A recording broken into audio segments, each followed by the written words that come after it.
opinion, which is social media is still only a small part of our audience, right? Like, that's an incredibly important part of our audience, and we certainly have benefited by their passion and whatnot. But there's a million fans who still don't have Twitter and whatnot. So we just try to tell the best story we can and make it exciting and make you feel things, and hopefully whatever you're feeling, even if you're outraged or upset, you'll tune in next week to see how we resolve it perfectly to all your satisfaction. Well, I mean, like, I thought definitely there was, I wouldn't call it soul searching exactly, but there was a moment where I was like, she wouldn't kill Hot. Right. Not because the fans couldn't stand it, but because you would. That's how we're relating to the show. I think everybody has that same relationship to it. I think it's a weirdly personal connection to a show that I have no, no control over, much like my life, where stuff is going to happen whether I want it to or not, and how you handle it is going to define everything. I think there are certainly, without getting into it, but hopefully everyone knows what I'm talking about, there's certain covenants we have made with the audience as far as things we will strive not to do. And that's all I'll say about that, is we are aware of some things that we wouldn't do that we think would be damaging or really upsetting in a way that goes above and beyond the characters in the show. Yeah, you don't do stunt stuff. Like it all stuff. Yeah, we wouldn't do something that feels like we have tricked. We won't trick you, if that makes sense. You're welcome. I appreciate it. We'll trick you like villains taking off Scooby-Doo masks and they're not here. They said they were, but yeah. Yeah, although you do have people pulling faces off each other. We do. Just for fun. Just for fun, yeah. Also, when, you let Doc's hat get eaten at the beginning of season 2, and you started taunting everybody who said, "Oh, come on!" You're like, "Yeah, bring it." That was your idea of engagement. Yeah, it's fun. It's like a family dinner for me, though.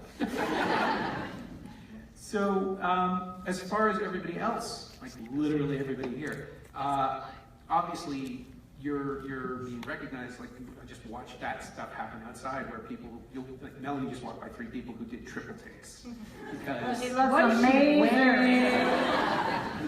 It was a more positive triple take than a negative. But look at her titties. I'm so sorry. Am I fired? It's just because I haven't milked myself. So they're bigger than they should be right now.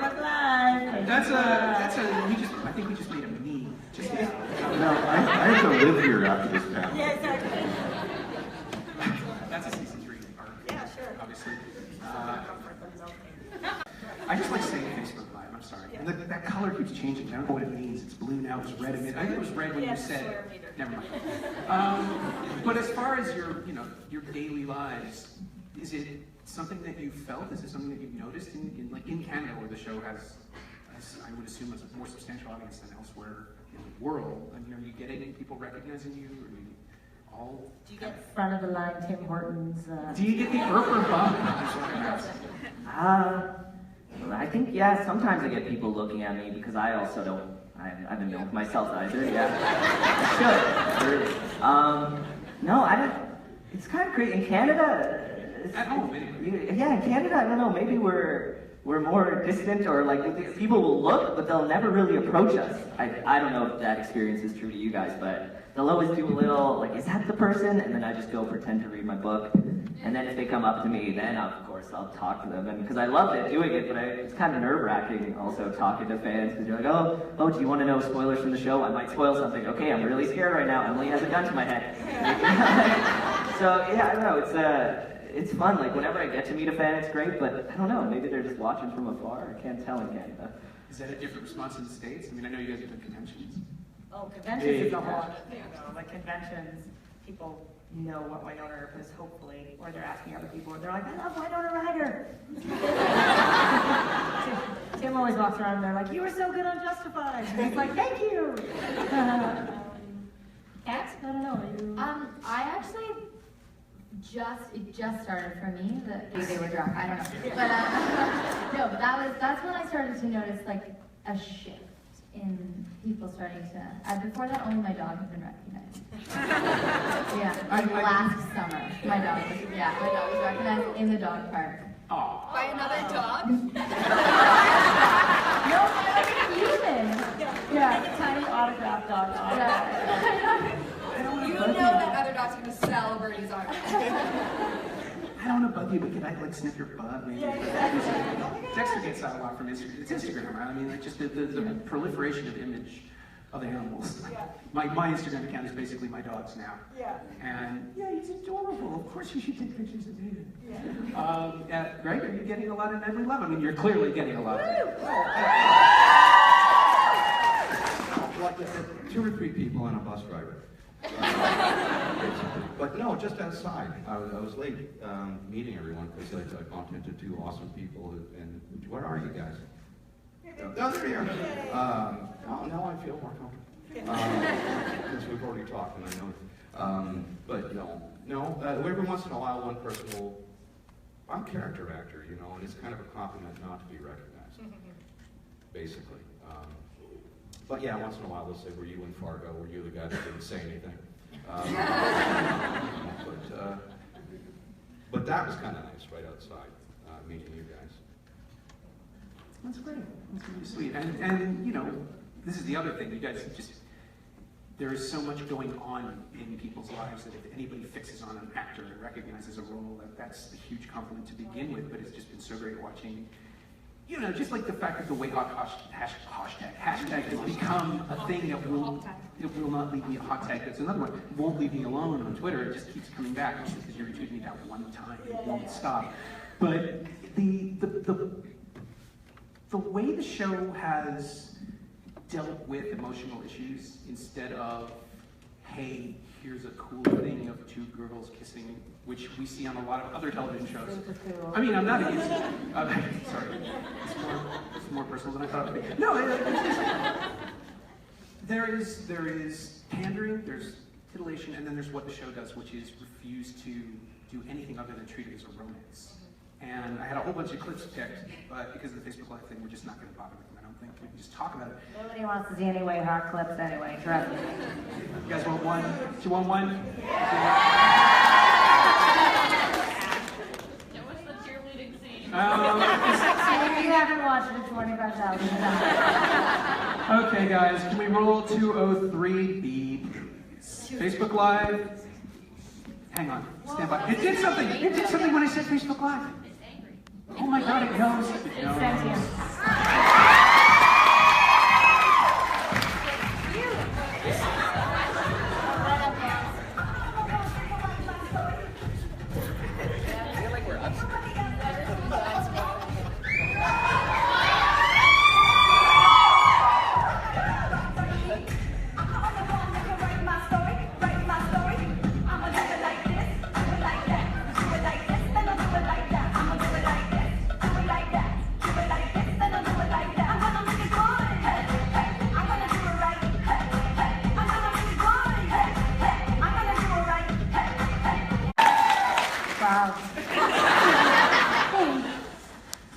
Baby, that's everybody's thing. Cross-eyed hooligans at the homecoming game are gonna love it.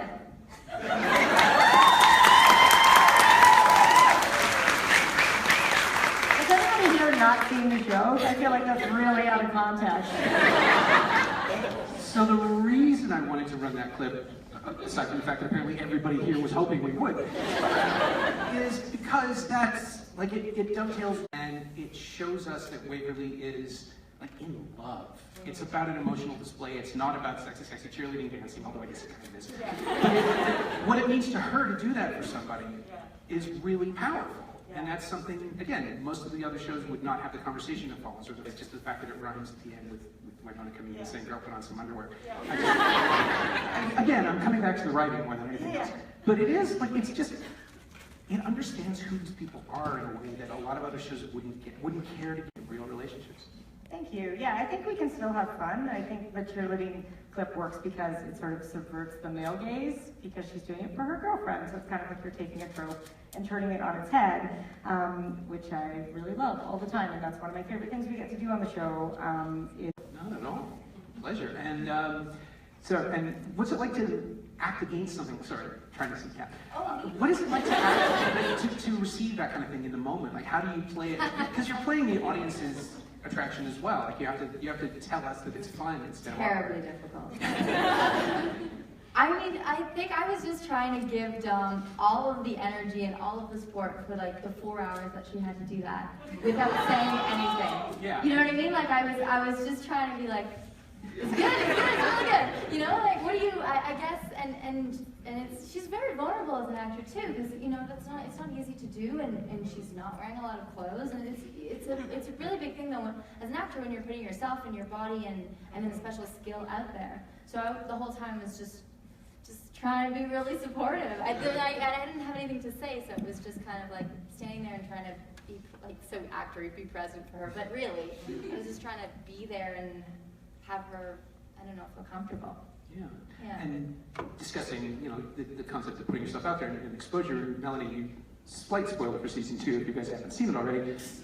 You played most of the show pregnant, and Wynonna is, and it's a thing. Like it's an actual constant thing in the show where it's not a stunt pregnancy. You actually have to deal with it. Now, I saw you guys in October. We were. She was pregnant. Yeah, and nobody. Lying to you, right to your face. Well, you didn't say I ate all the donuts you brought. But then you have to shoot it. You actually have to build it and plan it. So how does the show? Not how does the show accommodate it, but how did the plans for season 2 change when that came up? You know, it seems like we pulled it off, so now I'm like, oh, it was so easy. We had to accommodate it, but we are absolutely the type of show who would accommodate it, right? Like, this industry, Lord knows where they are. But, Your shows are your children. yeah, exactly, my shows are my children. We also, I think, maybe don't give enough credit to my producers, like Jordy Randall, who famously went quite quiet when I told him because he's a problem solver, but knew instinctively that we were just going to have to do it.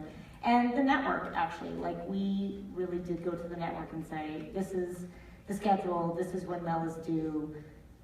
This is not a sitcom where she can carry increasingly larger laundry baskets around. She has to kick some ass.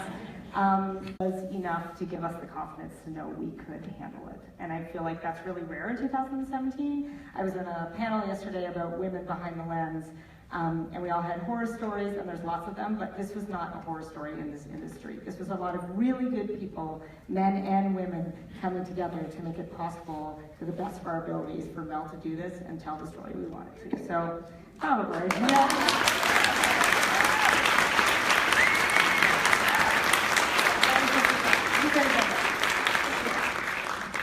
But there's a charge to that decision that reverberates through the entire season because people are constantly telling her to sit still and stay put and not do it, and it's just this beautiful active metaphor for the entire series, where she introduces herself. Wynonna introduces herself in the first season as the crazy chick with the gun. It's a line that comes back. She's not crazy. She's the most rational person in the story, and it's just great that you guys, the show, understands it. That the self-deprecation and all of that stuff, it's part of the armor. And again, I enjoying where the show's gone and where it's going to still go. So as far as expand the show and change its boundaries, I guess, in season 2 by sort of detaching from Black Badge and introducing Jeremy, which brings Ruth into the story in a really fun and interesting way. I mean, when we, I'm not going to really stress the fact that I have a podcast. It's a really good one. It's called Someone Else's Movie. You guys should listen to it. Varun is the only person here who's done it. And, I'm just going to let that hang here uncomfortably for a while. Okay, don't single me now. Now they all don't like me. Cut this part out, Facebook Live. We did it like we did the taping like 2 weeks before the premiere, and I'd seen the first 2 episodes, and you couldn't even tell me you were a regular, like that you were going to be on every episode, because it's all contractually locked down. So how do you decide to expand the show? Yeah, I had no idea. Shut up, they were done. Yeah, but I don't know how much he knew you were going to be on, right? No, I had no idea. Because the truth is, like, we really fell in love with Varun and the character of Jeremy Chatry, and I hope you did too. Woo! Motivated you to expand the show in that direction, like to take it away from what had been going on in season 1, sort of the case of the week vibe and Bobo, and move it to where you're moving. I mean, that's one of the benefits of a second season is you don't have to lay so much pipe, is insofar as like just understanding the concept. They just want to see the characters do their thing, get super pregnant, whatnot, cheerlead, etc. I think we knew we wanted a character who was sort of a scientist. We felt like we were missing that tech aspect. We definitely wanted another gay character. one of my favorite things to do, something I think really works well in genre, is reminding the audience that what the reality that the rest of the characters are going through is crazy. So it's good to have a character come up and be like, everything you guys are doing is nuts. Like, they've almost forgotten that everything they're doing is crazy. And he's like, you're fighting tentacles and spiders, and this is nuts. And Doc's so good looking. A character trait that doesn't get enough play on television. I think so, and it's from Community. Like, they're kind of outside looking in. Yeah. And then I only really realized my role in that when I said way hot in like episode 12. I'm like, oh, that's what he's here. Yeah, he's a fan. He's like a genuine fan of all these characters that he's surrounded by. It's beautiful. Yeah. Fan favorite. Insane. Yeah, and you had said that the key to delivering the techno dialogue is to be really enthusiastic about it, which I thought was great. To just be invested in what you're saying. Yeah, I think tech is awesome. You should care about tech. Oh, yeah, you should just pretend to be really into it. You're just trying to get a Facebook Live sponsorship. yeah. Zuckerberg, I'm calling you out. So, as far as the territory that the show explores, you have, I mean, it's increasingly complicated in terms of the bad guys as well, and vision. And Bobo has, you guys are Bobo guys, right? Everyone's a Bobo guy. But Michael Eklund can do everything. Like, he's given us... Can't sing, totally that. Really? You gotta make it sing. Yeah, I'm ready now. Okay, Wynonna musical episode? You guys are doing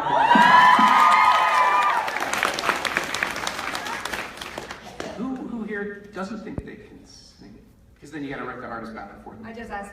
Our ballad. You can't sing. I can't sing at all. Woo! No, wait, are you making me sing? The lead. Not now. You don't have to sing now. What am I supposed to You sing? don't have to sing now. Oh, okay, thank God. There was a musical episode. I mean, what kind of musical style would you guys all want to do? I'd rap.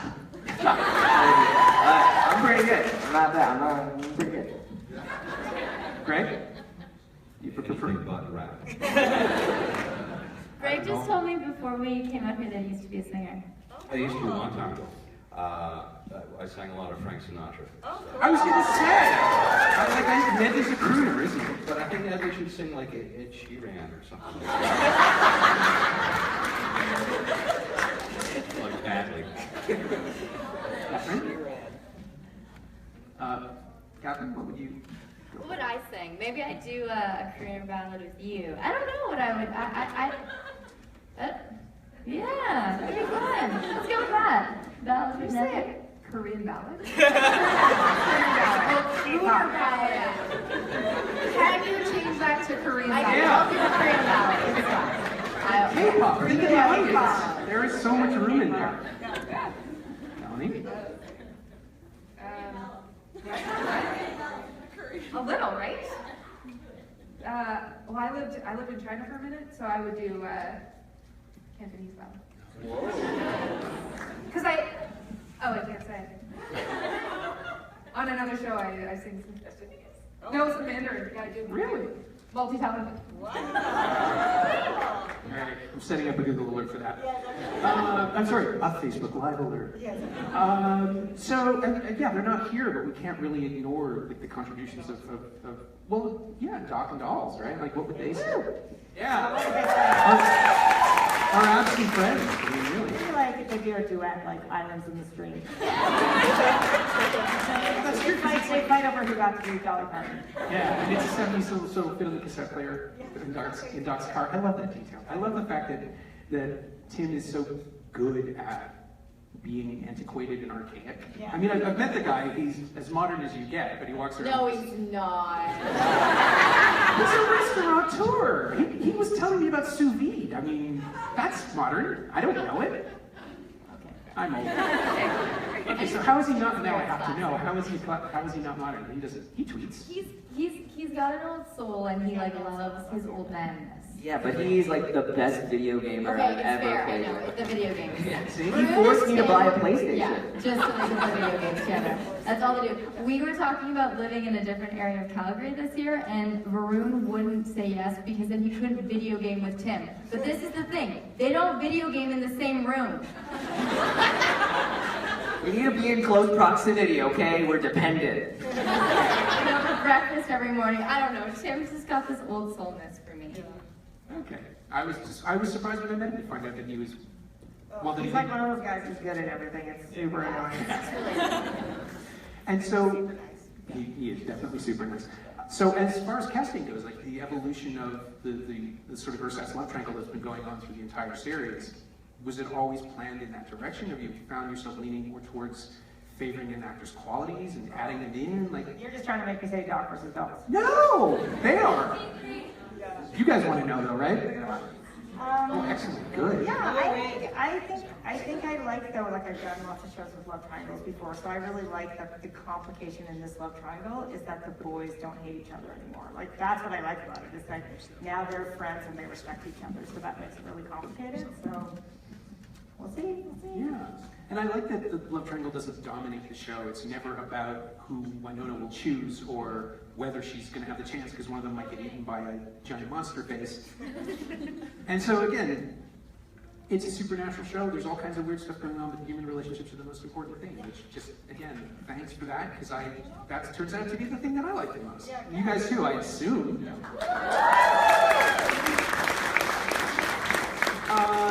What about the monsters? I mean, at what point do you have, how far ahead do you break the season? How far ahead do you Challenge a little bit.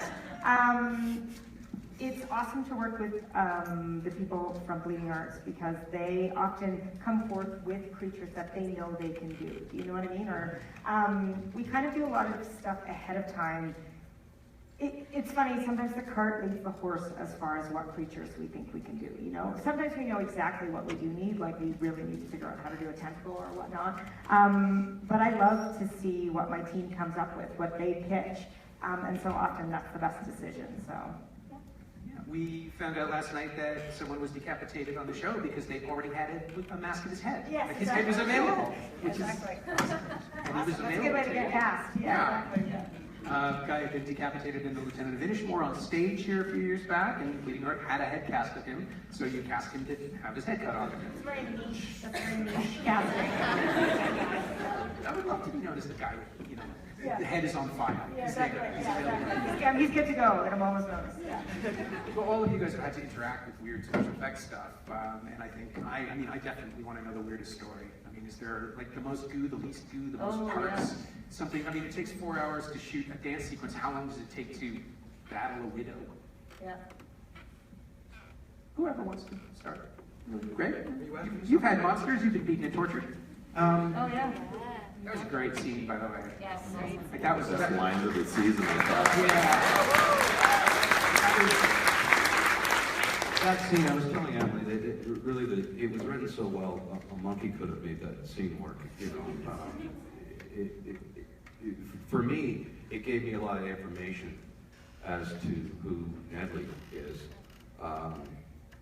For a man to have that kind of rebuttals, he must be kind of courageous. I always think of Nedley as an extraordinary man who seems ordinary because he's standing next to superheroes and monsters and stuff. I don't know how long he's been sheriff of Purgatory, but it's a pretty rough town, so you would have to, he seems to have adapted a way to manipulate things without, he goes around, he just knows more than he lets on, that he knows. That scene, I think my favorite line is hairier than a pre-waxed Nedley. It's not even my line. No, it was cold when we were shooting it. That helped the performance. So you're scared you're gonna freeze to death. Yeah. But I was talking so long, I forgot the question. In terms of the effects, I mean, you're getting prosthetics for the wounds and everything. You're being beaten pretty badly. So how is it? Does that actually add into the performance? Does it make it easier to play the character if you look in the mirror and you see yourself hurt, or is it just an encumbrance? That's interesting. The makeup was so good, and Gunther was awesome.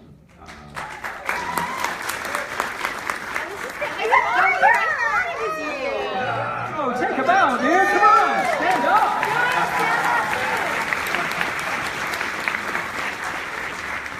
My baby loves the Batman teeter.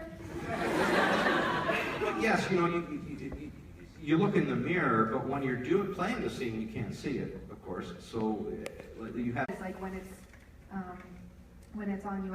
I feel affected by it, but it's equally effective when you see it on someone else.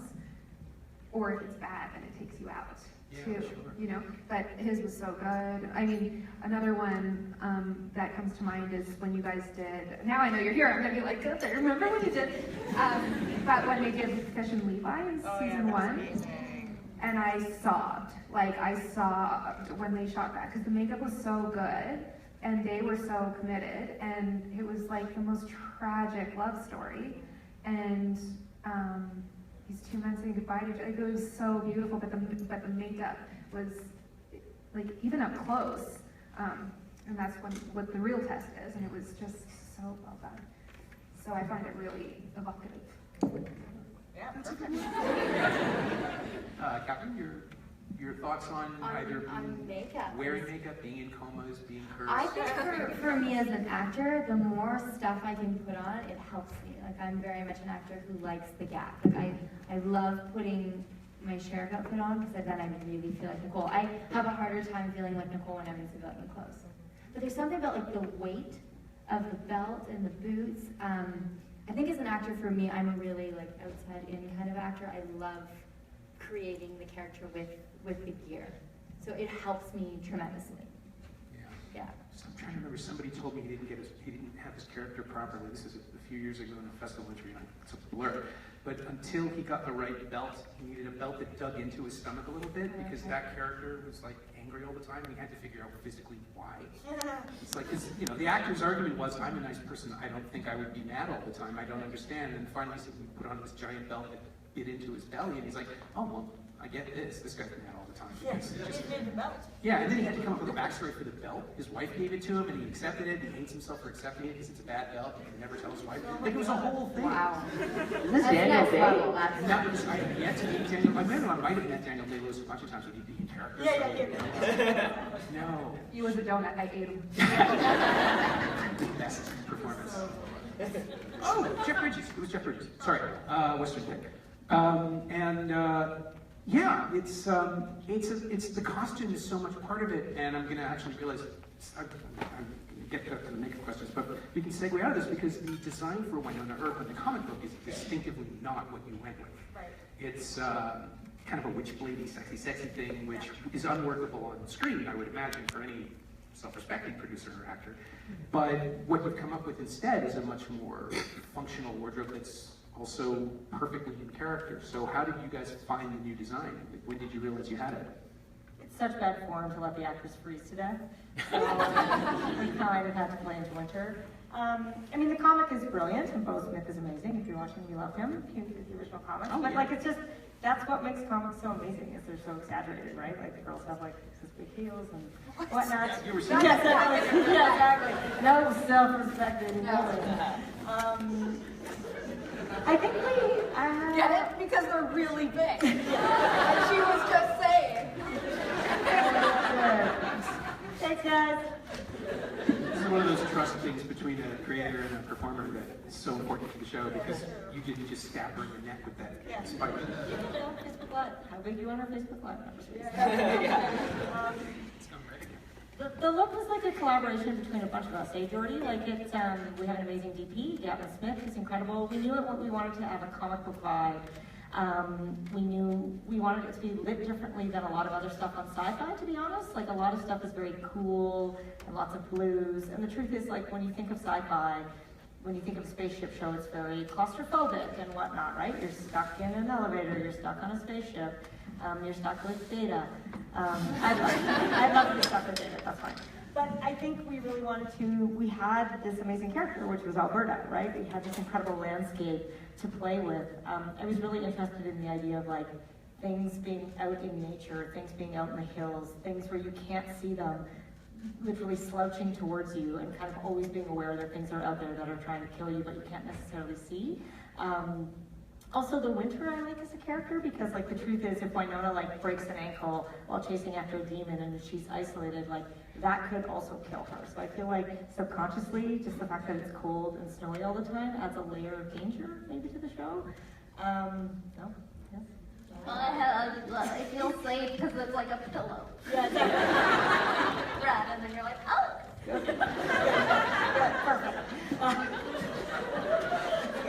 audition. Yeah, exactly. Nailed it. And yeah, and the other truth about the comic book, like, it's just so amazing with different writing mediums. Like, in the comic book, it's 30 pages, but Bo can take you anywhere, right? Like, they can go to Australia, they can be on a plane fighting gremlins. We cannot. So it just, we had to build more of a world as far as, like, we had to ground it in the town of Purgatory and the Ghost River Triangle and have those sets and whatnot. So the good news is if you like Wynonna Earp, you have 2 different mediums now to devour, hopefully, those stories and those characters. So that relationship just with Bo has been magnificent. It's been incredible. Yeah, and they're bleeding into each other now too, because Kim is writing them. Yeah. Well, no one tells me anything. I follow you on Twitter, you don't tell me that much. I haven't pretty much read it, but yeah, I wrote 2. Are they out there now? Are they available for people to find? People find them! Well, Yeah. Facebook Live might not know. Yeah, exactly. Are they good? Are they really good? Should I go rate them right now? I made Okay. a chicken joke, I'm pretty proud. There's chicken involved. Okay. It's always food. Yeah. No, it's fine. The fan base has been so insanely voracious. They grab whatever it is and build worlds out of it, and I think that's awesome and so cool and terrifying. To read there's fan fiction. Terrifying and amazing. I guess what it is it's the thing that Dan Harmon says, right? Like, he's not going to tease stuff in Rick and Morty because the fans are going to figure it out for themselves anyway. They're smarter than he is. Have you had that kind of interaction where people where they lack you on what you're doing with the show? I've been pretty proud of the fact that there's been a couple big surprises where most people haven't seen them coming. Like the return of Willa, the pregnancy was the one I could not believe we kept that a secret. Like that is just such a testament to the people on the show, the crew. Gunther, I'm looking at you. Like all these people so dedicated. Oh, Joanne is here. Joanne! She's our lead makeup artist. She's a genius. Joanne, stand up, let these people She's know amazing, you. you guys. She's incredible. I made you love your Wendy. You wore it all the time. Now it doesn't fit. Remember when Tucker had frostbite? That was awesome.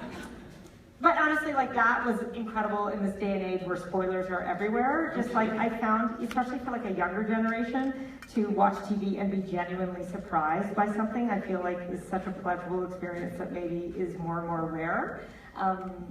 Not being able to find that information online. So that was the thing I was most proud of, that nobody knew you got knocked up. I'm so self-conscious right now because we did our own makeup. And my makeup looks terrible? Oh, God. I asked Joanne, I go to the makeup trailer and I love to make her laugh by picking up a big makeup brush and just putting all the blush on my face. And I'm being like, can I go now? And she's like, sure. So I'll replace that blush. What other things? But one thing about the audience I love is they're so dedicated. I do find the fan base incredibly smart. I'm not just saying that because you're all here. And good luck at it. I do find they're so invested in the characters and the world. But you know what happens, which is more surprising, is sometimes they come up with an alternate theory, and I'm like, oh, that's really smart. I kind of wish we'd done that. That I'm really proud of when you come up with a different theory that I'm like, oh man, that's such a good take on it. I really like that. Like when you read the subtext, when they, when you're live tweeting and they're like, well, then they come up with this subtext, and I'm like, yep, that's what I was playing. That's what I meant. And we give them a little gift this year, which we did a web series, sort of like an online, it was like a mystery, basically, for them to unravel through Nicole's diaries and Nicole's investigation, called Road to Purgatory, which was lovely. And I think they had fun doing that. How many of you guys did it? Woo! Good job, you guys. Yeah. We know you can make these people kill for you, right? That's how we voted. That's the plan. What? Slowly building a cult. They will, because the whole thing about this fandom that has been incredible is that they have taken on this persona that I'm very proud of, which is one of kindness and inclusivity. So that's what I think is what makes the fandom really impressive on the show. Yeah, well done, guys. Yeah. And you too. But we will kill if they cross us, right? But I'll just jump in on that. I think in this show, it's one of those examples where you guys have kept the show going. In this case, it's not always the case. The Earpers have a power that you don't see on every kind of show, and your passion is so loud and so noticed that what we do, it makes us proud of making a show, but what you guys have done, I think, is keeping the show as popular and as noteworthy as it is, which makes the show continue. And in this case, it's truly you guys. It's 100%.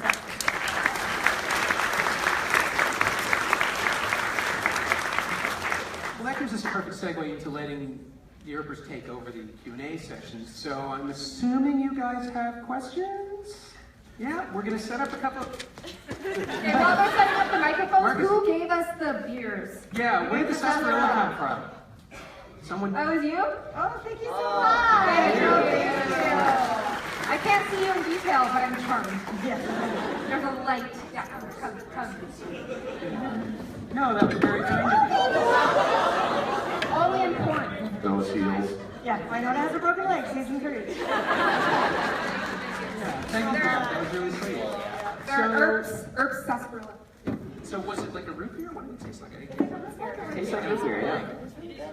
It is a root beer. I thought sarsaparilla and root beer were two separate things. No one tells me. Like, no one tells me. It's not like we know. We're not sarsaparilla experts. Yeah. We know it says Earp's when we drink it. Okay, so we... Hope there wasn't root beer. We're setting up... We'll find out. We make Mel go Now first. we know. We have a mic Mel, you here. try it. Sorry. We have a mic here. Mark is setting it up. And if you guys want to just stroll up and ask a few questions. Vacation deadly, vacation deadly. You can cut around the front if you want to. Don't feel like you have to go all the way to double crossing. I love all of you. I'm so sorry. Go right ahead. Hi, everybody. You organize yourselves carefully. No elbows. It's all about love, guys. So, yeah, I'm perfectly happy to turn the floor over to the fans. We also have one question, I believe, from Facebook Live. Is it from Mark Zuckerberg? Sorry, guys. Don't tell my secret. very upset about the foul language. Awesome. So this is from Facebook Live. I'm going to do a twofold because we had two just come through. One is from Jennifer. When are you filming season 3? That's what we want to know. But second, is Waverly finally going to get a flamethrower? Oh, we have a flamethrower dolls. Are we allowed to say when we're starting? Oops, I already did 1,000,000 times. What did you say? Dude, help me out. She's so not in charge of publicity. One of the winter months between now and May. Yeah. We're writing right now. Some of us should be writing literally right now. I don't want to say who. We're going as fast as we can. Is there like a special... Do you want it good or do you want it done? You want it done. You want it done. Is there a particular time when Calgary looks, when Alberta looks right? Like, do you have to wait for a certain temperature or snowfall or something? I'm serious! It's more about just when you get on the schedule of premiering in the summer, you have to kind of just back up all those dates. If you know you want to hit a certain air date, you just kind of, we don't care what it looks like, we'll show up. We're just ready to go. Yeah. Hey. Thanks, Facebook Live.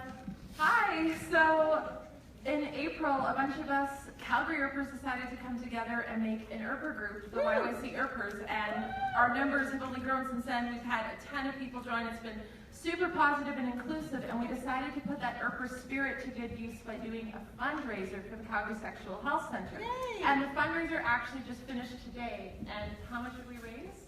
$600. All right.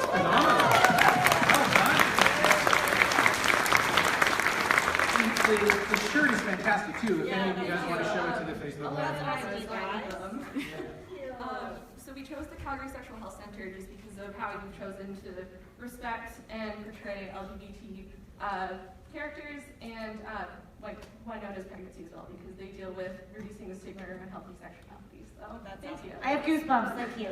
We thought too it would be good to give back to a local charity because the show is filmed locally, so we wanted to take not only the Earper spirit but also the Calgarian spirit and do something really awesome with our Earper group. Yay, thank you so much, you guys. Thank you so much. Good choice. Thanks, guys. Oh, I did also have a question too. You're allowed. So my question is about the second last episode of the season. based on the episode called Gone as a Girl Can Get.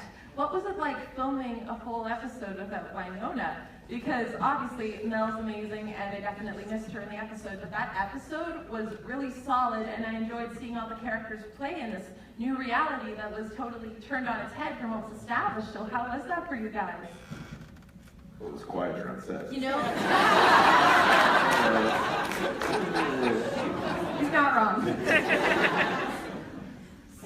Okay, now I have to follow it up with something respectful. So I'll just jump in to say, as a producer watching it, it was actually a real credit to the supporting group in terms of it was a completely compelling episode for me personally, and to see how, you know, Emily's built over 2 seasons to be able to do an episode, and obviously everyone knows why we did it.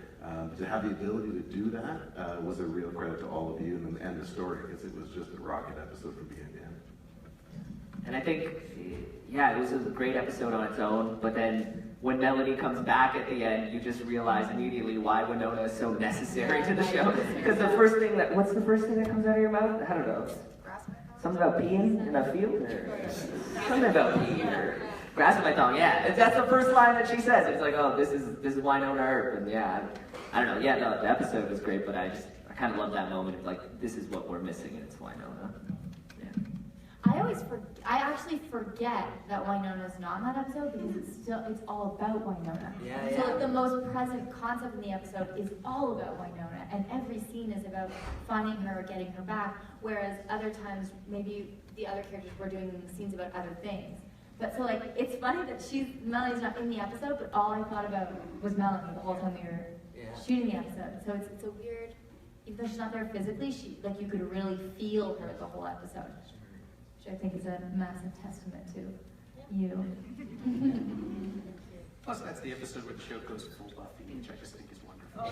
Just showing that you can do as much as that show did. Like, look at the range of our characters. Well, it's great because, yeah, the only reason it works is because we all know who these people are supposed to be.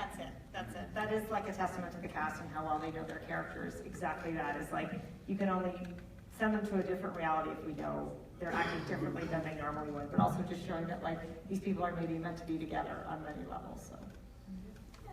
I just realized we forgot to mention the name of the fundraiser, so it's Code Rainbow. Okay, and we have a Twitter, Code Rainbow YYC. Okay, perfect. Good. Thank you. That's awesome. I'm gonna donate $50, but I want it all to Graver Talk. So our first fundraiser is over now, but we're planning on doing a second one that's going to go towards an LGBT charity called Calgary Outlink. That's going to be up and coming. All right. Okay, go look for it. We'll retweet it for sure. Thank you so much, you guys. Thank you. Thank you. Oh, not bad. Question for Emily about how far ahead you think of your characters. So when Nicole first came on, did you already know she was married, or did you wake up in the middle of the night one day and go, Nicole, that's a secret? Say, this is true, I'm good. Great. I thought I wasn't getting enough hate mail on Twitter, so I was like, I feel like we know the characters pretty well, to be totally honest. I think like, Kat may or may not back me up on this, but like, I think that Nicole is such a principled, incredibly, she knows herself so well, that character, but I also think like, I want to make sure all the characters are human and they've done things that are rash or crazy. I like the idea that they come to the show having had a backstory in their life, and I definitely think there's more stuff to explore with that. I think like ultimately that storyline should show how much she loves Waverly, and that's what I hope it did. One thing I like with this cast though is you definitely have to have a plan when you're writing, no matter what, but you can't be blind to what people are giving you. Like when you see people's strengths as actors, you should start to write to their strengths, I think, and this is such an exceptional cast that many times we've changed our minds, which sounds ominous, but I don't mean it to, because like when y'all were gonna die, I was like, nah, they're good. No, just kidding. Just to showcase their strengths, and you shouldn't be afraid of that. You should kind of like embrace the gifts that you're being given. Park joke. Yeah, perfect. Thank you. Oh, I just want to say a quick shout out to my sister who's in the audience. And we all come to the bachelorette party. She's a doctor. My parents are much more proud of her. Can you look at, I have a... I don't have a question, but I actually just wanted to say thank you so much for not only making a show that gives us characters that are completely well-rounded and totally human, but characters who also feel Canadian. Oh, yay! Because so often Canada is somewhere else, or people who sound like they're from here are basically dialect coached into not sounding like they're from here anymore. So I think I just want to say thank you, because it's kind of important to see that and to know that Canada does have a presence in media. Thank you so much.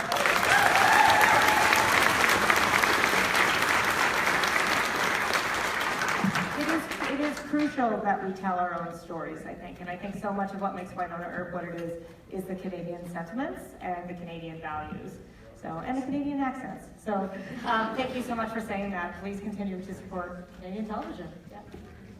So my question is for Kat and Mel on the evolution of Nicole and Wynonna's relationship. It has really evolved over the season. In season 1, I think she was maybe not her biggest fan, maybe, and in season 2, you got to really see her fighting with her sister to help save her. So, what are your thoughts on their relationship, and where do you want to see them go in season 3? I have an answer. Do you want? Yeah. Okay. I always feel like I'm gonna fall right out. Yeah. I hate sitting on those chairs, so I'm always afraid they're gonna collapse. Definitely gonna break. It's good for the ratings. Great question. I think as with this poor guy, Wynonna's not the most welcoming. She doesn't trust people. So I don't think Nicole would have been any different. Jeremy certainly wasn't. It took me a while. Sorry.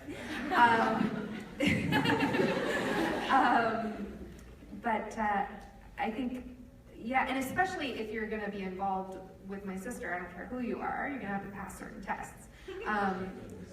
And my sister will always come first.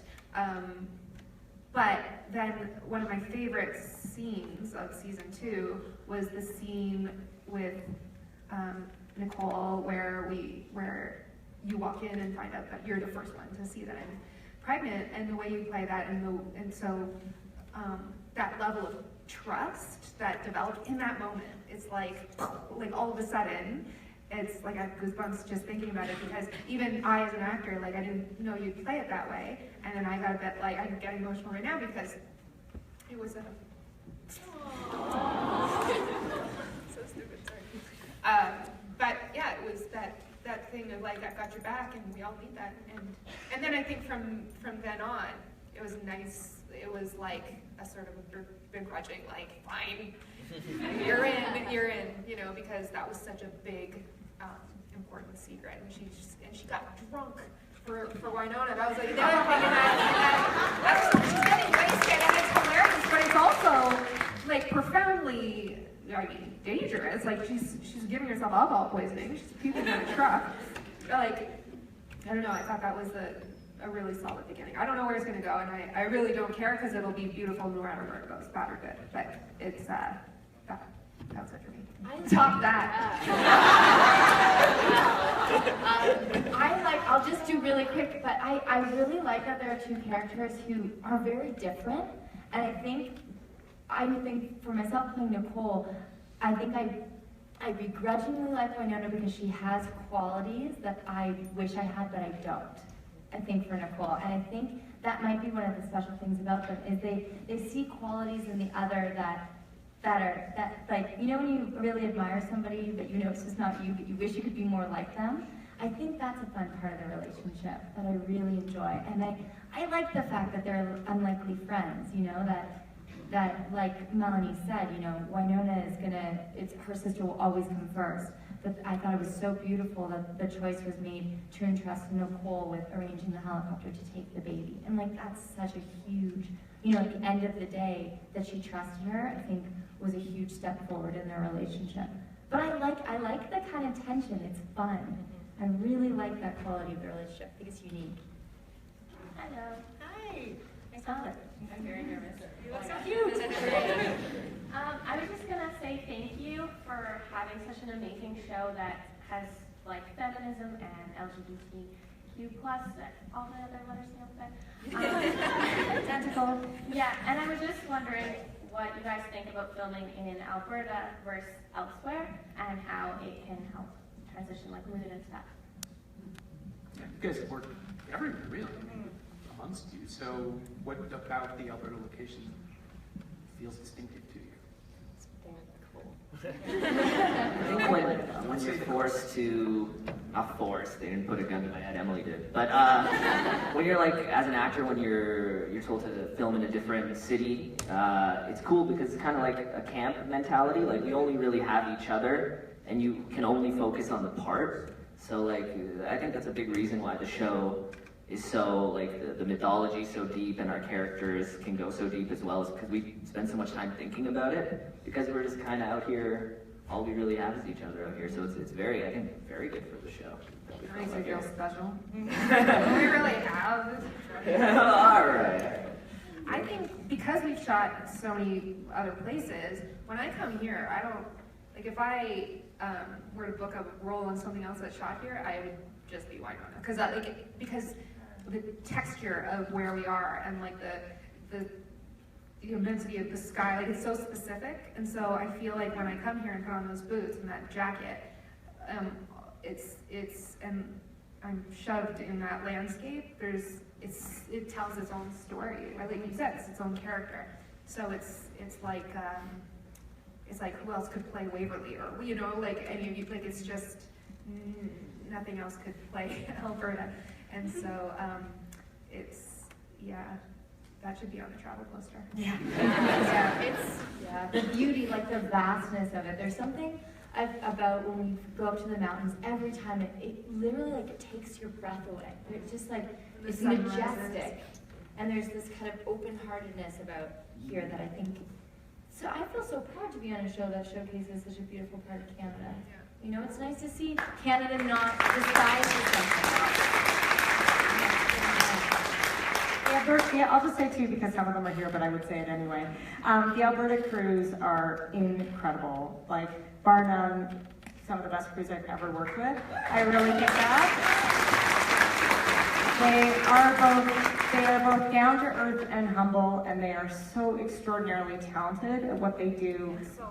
So hardworking, just working in extreme conditions. But the thing that, for me personally as a creator, that moves me and makes me emotional is there's a lot of cynicisms in places that make a lot of television and movies, just like a lot of people haven't been beat down by circumstances like in Toronto or Vancouver or LA. And not everyone, but just a lot of, we can't do that because we tried that 40 years ago and it didn't work. In Alberta, the ingenuity and the willingness to be on this crazy demon hunting show, Gunther and Joanne, just as an example, like, they just bring so much of themselves in solution-based solutions. Like, I just mean, like, I really find like everyone on the crew has kind of adopted the show as their own, and they take so much pride in it, and like, I'm constantly blown away by what they give back to us and what they're willing to try on our budget and what we do. Our show looks and feels so much better than it has any right to because of them. So I really just want you all to know that, like, the Alberta crew, the crews here are amazing, and they just don't suffer fools or jerks, and I'm so proud of them. And I just hope more productions come here to use them. Unless we're shooting, in which case, fuck off, we need them. Yeah, but don't steal them, but when they're off, you can use them. Exactly. Yeah. Thank you. I wanted to ask, where is Peacemaker in this show? I mean, right now, because Peacemaker's like part of the show, isn't it? Oh, like, where's Peacemaker's chair? Yeah, Peacemaker is kind of a diva, and she's making a movie right now. Oh, she's in Ghostbusters 3, I think. Sorry. One of my favorite lines was that when the sheriff, when he was like being beat up by the Stone Witch, when he was all like, "What are you, a Pokemon?" Mine too. That's mine too. I just didn't know Natalie knew what a Pokemon was. I know.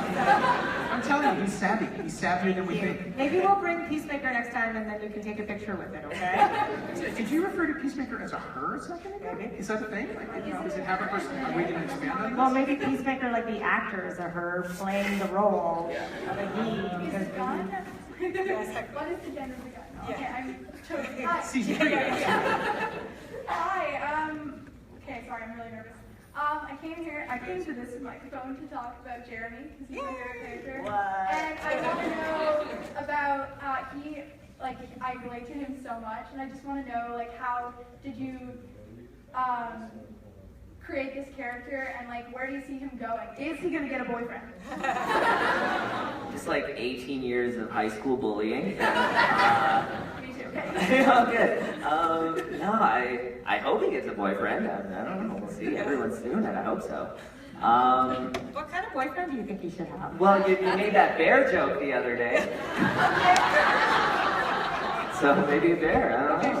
What is Jeremy into? That's my question. I think he has to be able to talk to people to actually date them, and that's a big barrier because he's super awkward. So I hope he kind of pulls that out. Yeah. Thank you. See, I'm just as awkward. I'm sorry. I don't know what else to say.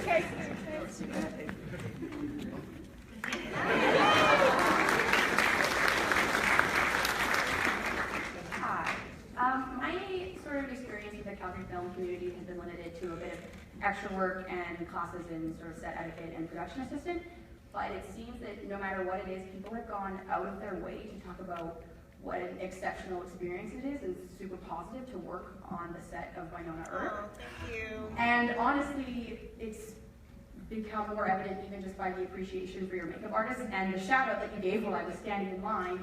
But I was wondering, what sort of influence do you guys feel like you have on the positive atmosphere of the set beyond sort of just the actors, the entire crew? I better answer that because the two people who are going to speak are actually the ones responsible for this. It really starts at the top, and it starts with the showrunner, it starts with your lead actress. And you can't do the show, you can't treat people like that if it doesn't start right there. And they care so much about the show, but they care about the people, and that shows every single day. There's nobody who works harder than those two, and there's no one who cares more about the crew. So we're so lucky to work with them, but they set the tone, and it's really because of them. And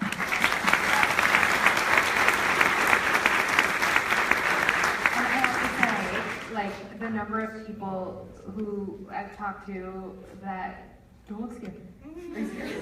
No, but on crew, they're like, I would do anything for Emily because you come in and this is rare. Just so you guys know, it's I've always been scared of showrunners, and you're the first one that I haven't. But you're the first one I hope will you be my friend after this? But I don't, that's so rare, and I think that the showrunner is if you treat each department head with respect and go you're genuinely want to know what people's ideas are and are excited about it, and I think that makes people feel so valued, and I think it's the feeling of value. I think I felt so valued by you didn't fire me when I got knocked up that's a big that says a lot, that in and of itself. I could go on for days, but it really is about feeling valued and respected, and the thing that they say is you want to know their ideas, and so they're excited to show ideas, and that's what I think inspires them to go above and beyond. And when Gunther and Joanne are in the makeup trailer trying their weird makeups, what you did. Stand up and be like, it's alive. Yeah. And Gunther's got a black eye and it's all swollen, and that dedication comes from the top. But also, as Jordy said, now to have a number one who's always first on set, always prepared, always welcoming, it is a huge deal. I was 25% less welcoming last season. That's fine. I was just. But you were slow, so we could catch you. That's right. Thank you. Thank you. Vacation Natalie?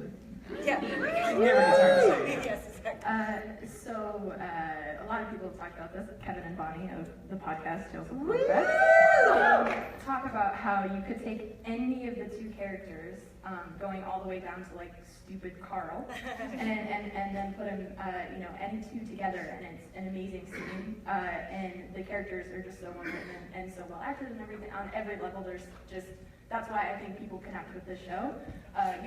Go to Canada and dress up as a character.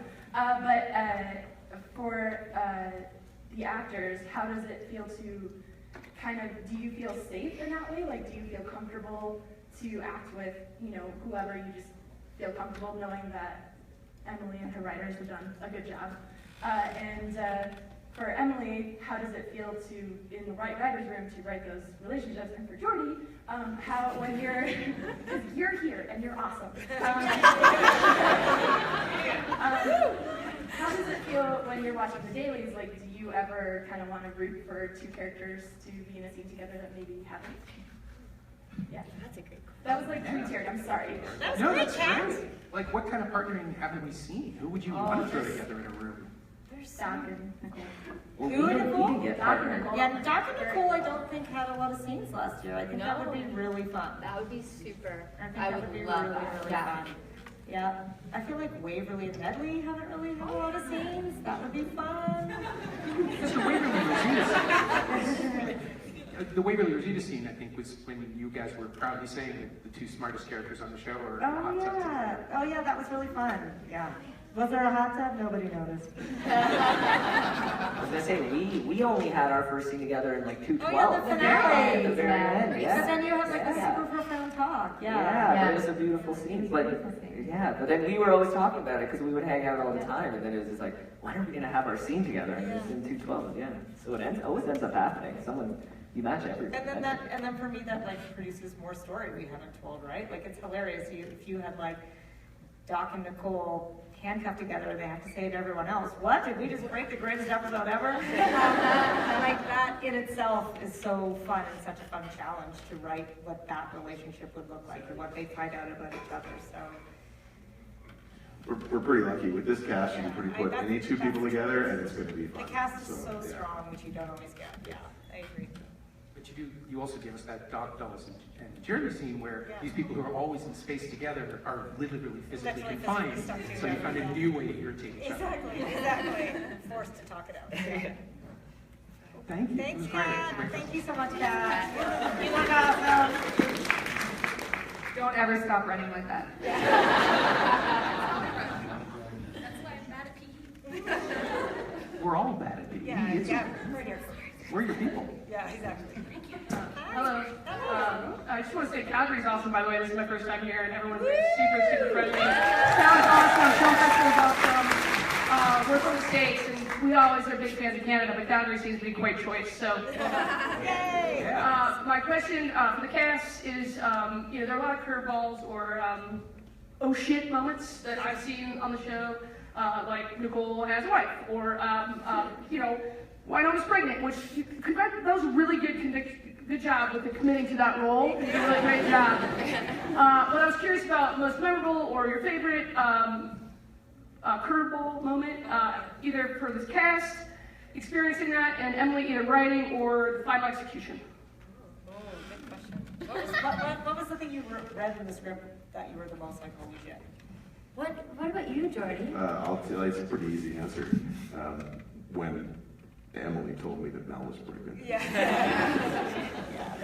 Where the real life trumps anything. Your PTSD. When you read, when you were reading them after, I guess you know further in advance. That's the problem, is that in my role, you know the plan so early on. So it's really about seeing the execution. Were there any scenes where you read them and then you saw it and you're like, oh, yes.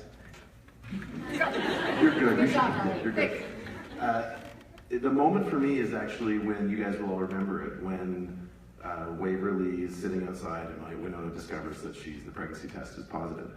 So you can read that in 3 lines on a page, and not that Em isn't brilliant, but that's the lines on the page. And then when April shot it with the 2 of them on either side of the door, and I never saw that coming. When you saw it together, it's like, oh, that's perfect. That's even better than the page. That was mine. Greg, curveball? Nedley likes cats. Or maybe he just likes one cat. Yeah. No, I was surprised. I think at the barn scene that Wynonna would choose him to hide the ring.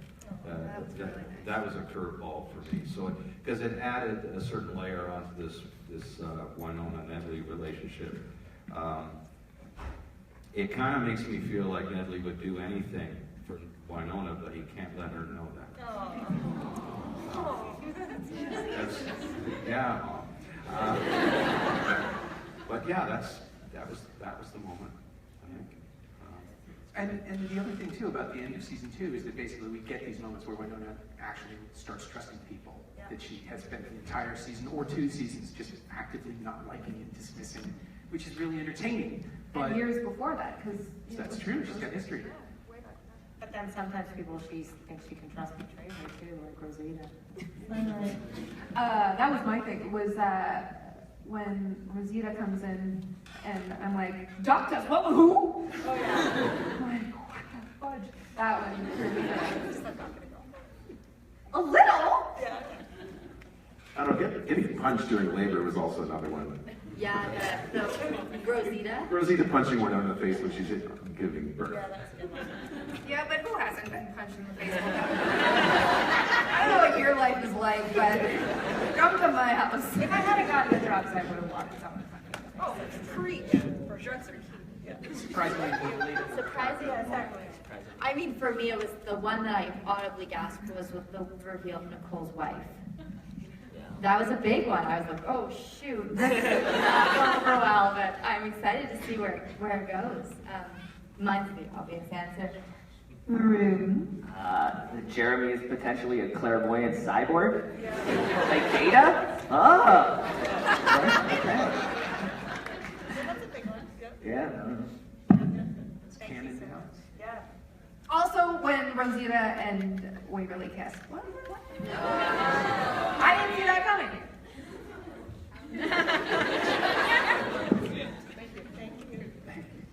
Hello. I would just like to preface this by saying, all hail girl on top. Thank you guys. We are small, but we are mighty. So I have 2 questions. My first one is from my Stay Weird group chat, which is for Emily. How old is Nicole? She's exactly the perfect age that she walks in. I'd say she's older than Waverly and younger than Wynonna. Like, do you want? I know what her birthday is. When's her birthday? January. So everyone do. Is Nicole getting a birthday party? Maybe. So everyone do the astrological calendar. I will tweet out what her birthday is. I can't remember what it is. It's January something. My lovely writing assistant, Kristen, are you here? She's so smart. Where is she? And also, she wrote all the Road to Purgatory stuff. You should stand up because you did all the Road to Purgatory stuff. She's brilliant and keeps us all in line. I think you recently sent me all the characters' birthdays, right? Okay, let me know. Yeah, I want to know too. Okay, cool. That's so funny. I thought she might have been like an Aquarian or something. Or early. I knew she was a winter baby. Oh, nice. Aquarian? Whoa. There's a horse. How? 26? 26? She said with a question mark, maybe, for Nicole? I kind of want to go with the Tommy Wiseau answer, which is, I'm the same age as you! Oh, yeah. It's always the same age as the person who's talking. Yeah, exactly. That's what I feel like. The perfect age. Okay, Kristen's going to tell us what her birthday is in a second. Not now. When she finds it. Oh, you're for that. Okay. So my second question, I wanted something a little more fun. And because I am currently in high school, I was wondering if all of your characters were still in high school, what would their yearbook quote be?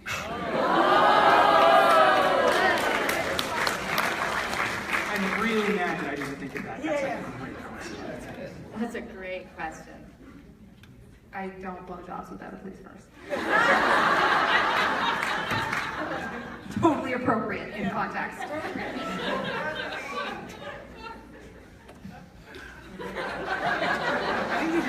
I feel like Nicole's would be something like that could be construed for like a police academy creed or something. Yes. Like, I don't know, like Bravery. bravery or like strength. Art. Something. Gryffindor. I know. But something that could, like her moral compass. I feel like she was even more, rules and the whole thing in high school. I know what you loved. Just that. I know what you did. I love it. Stay calm and nerd on. Yep. Greg. You got me. I got nothing. That was my yearbook quote. I got nothing. Thank you so much. Yeah, thank you. I just wanted to say I'm part Irish and part Italian, so I wanted to apologize to the MC. Oh, don't be silly. But anyways, you didn't believe they were behind the door, I know. You just didn't believe they were behind the door. They're here, I really know them. Well, I was thinking a little bit before. I know. But anyways, my question is for Melanie. Parli l'italiano e tu sei una bella signora. Grazie, non parlo bene. Lo capisco meglio che lo parlo. Okay. Yeah. Are you having pasta? Are you having pasta? Meatball! Guinness. Thank you so much. Thank you for watching. Hi, I just want to say I love Canadian TV. Big fan. Love Lost Girl. Love this show as well. I was just wondering if you guys were ever gonna do like a purgatory gay pride, where you guys would go to like gay dance and take Jeremy, kind of get him a man. Fun. We should have like rainbow night at Shorty's. Yeah. Being gay in a small town is hard. I don't know if anyone here can relate to that, but like, Yeah, like how many people are actually on Tinder in that small town? Oh, I know. It's like the one guy. You're like, all right. Yeah, it's funny. Is Purgatory ready for a pride parade? They could go to the big city. They could go to the big city. That'd be fun. Go road trip. Yeah, sure. These are all great ideas. They're not trademarked, your ideas, are they? You're giving them to the show, right? I think stuff like that would be fun. Yeah. And then my next question was, as I'm a personal trainer, do you guys have like a certain like regime that you follow for exercise, or like any kind of nutrition? Like, is anyone vegetarian or paleo or vegan or anything like that? Dom is vegan. I'm trying, like, very actively trying to be better to my body, just because I'm so sick of, like, being lethargic and tired all the time. So that's a big thing that I am actually, like, actively working on right now. But man, my discipline, I'm not so proud of my discipline. It's tough. Kudos to you. Man, it's tough. Especially, it's really hard on set because you're waking up at like very strange hours and there's food everywhere all the time. It's very difficult. You're just with Dom, I don't know how she does it. But sometimes I think it's easier if there are just things you don't eat and then it's not an option. And that doesn't become about willpower, it just becomes about black and white. Anyone else? Clearly this is something that's very much on my mind. I'm a strong believer in balance, and I believe that being physically healthy is just as important as being mentally healthy, and what that means for each person is different. But for me, it means not excluding anything, and moderation, and just being kind to yourself when you do have a cookie, and not being like, I'm having a fat day, because I hate that word. I hate that word. I could go on. Oh my god. Get me started. Yeah, and working out wise, I love ballet bar. Melanie was doing bar. You were doing bar when you were like 9 months pregnant. Yeah, a week before, and then she's like, "Can you not come anymore?" And I was like, "Can you just yell out my baby?" Yeah. Doesn't your center of gravity just completely betray you when you're pregnant? When you're doing something like that? No more so than a stunt? Like it's just. Yeah, it's just you get used to it. Like I guess because I don't know. I'm making this up. You would probably know better than I would. But because I kept at it because I didn't want to injure myself during the season. I kept at it, and I just was like, oh, I'm over here now. But yeah, I just was like, oh, I'm top heavy, and then I just adjusted accordingly. Yeah, you did it throughout. Yeah. Yeah. Cool. Yeah, I can do like 1 or 2 pull-ups.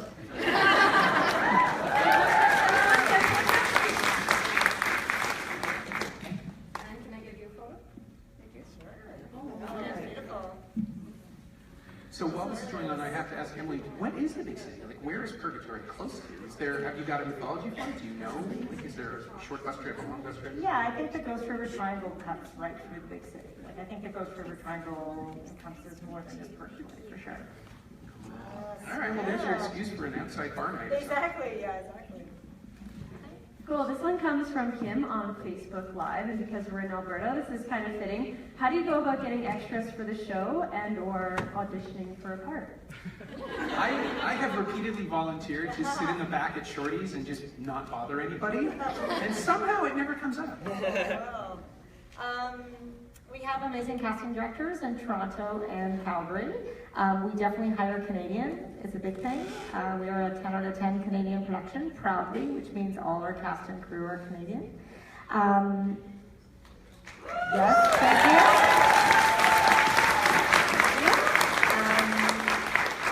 So, like many things, you must be in contact with the casting people and the extras coordinator. Jordy? You're exactly right. Okay. We've also had a lot of people, I don't know how this happened or if it's just the casting, but through Loose Moose Improv. Oh, yeah? And Yeah. they're always incredible. Yeah, they're super good. Shout out, can I, Amy? Loose Moose, yeah. It's also great to get to feature some Alberta actors, which, in a sci-fi show shooting in Alberta, lots of great performers, and I'm just so proud the whole cast is Canadian and that we get to showcase some of Alberta's fine actors. But it's a great community, and we're showing them to the world, so that's cool. I just want to say I love your show, and I love the fact it's focused primarily on a sister-based relationship. It was actually my sister who got me into the show. And there was her birthday yesterday, but she lives in Arnhem. She's watching on Facebook. If you guys are saying happy birthday to her, What's her her name? name is Deirdre. Deirdre, happy birthday! Thank you for her. Thank you so much. I think I'm the younger sister, and I'm so bravery. And she is so you, you're so kick-ass. I like her better. And she's so protective. We just really relate to the show, and we love it. Thank you so much. Thank you.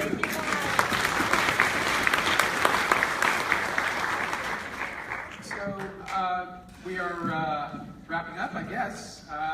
Thank you guys for coming. What I'm going to do is that thing I did at the beginning again and just say, for our assembled cast, crew, producer, people, show them the love.